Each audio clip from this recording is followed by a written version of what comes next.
Assalamualaikum warahmatullahi wabarakatuh. Saya Rafika Juniati, NIM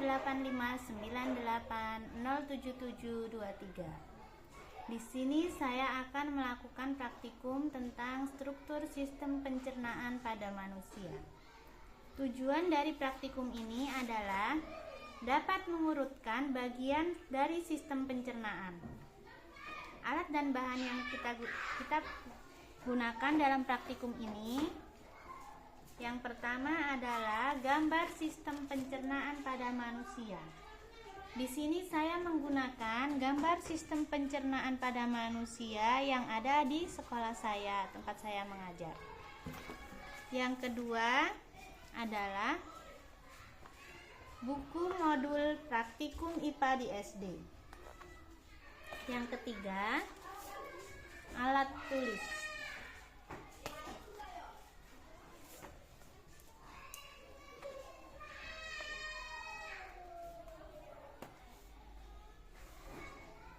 Sistem pencernaan pada manusia.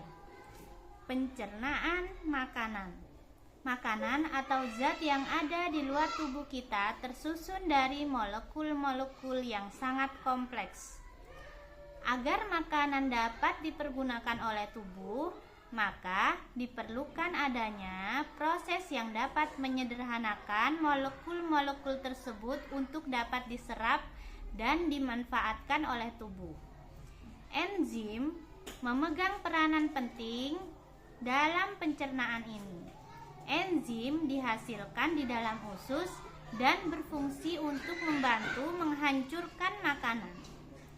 Beberapa enzim bekerja dalam keadaan basa, sedangkan enzim yang lainnya ada juga yang bekerja dalam keadaan yang asam. Proses penyederhanaan makanan ini terjadi dengan dua cara, yaitu cara mekanik dan juga cara kimiawi.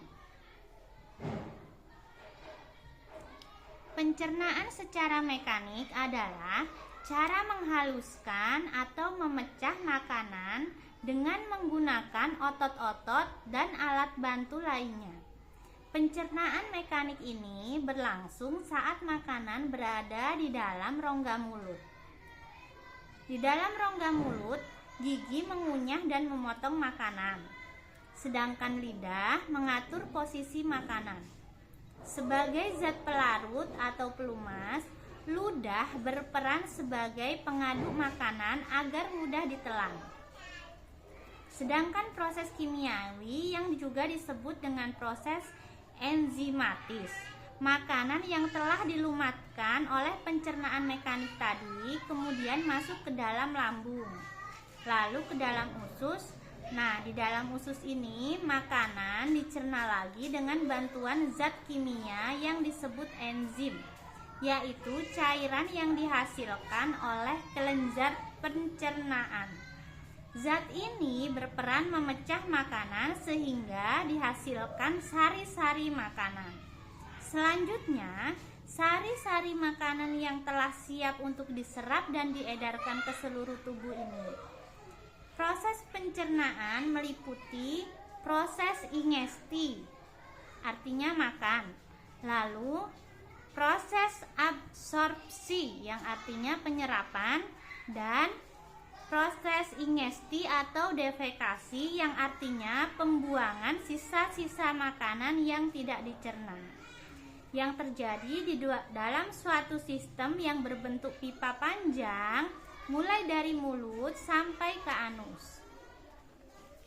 Alat pencernaan terdiri dari mulut. Pertama mulut, lalu esofagus, lalu lambung, setelah lambung usus besar, setelah lambung usus halus, lalu usus besar, setelah usus besar rektum, terakhir yaitu anus. Organ-organ lain yang berperan dalam proses pencernaan adalah hati, empedu, dan pankreas. tadi praktikum kita tentang sistem pencernaan. Kesimpulan dari praktikum ini adalah sistem pencernaan manusia diurutkan dari yang paling atas. Pertama adalah mulut, lalu lambung, setelah lambung usus halus, usus besar, rektum, lalu terakhir adalah anus. Terima kasih.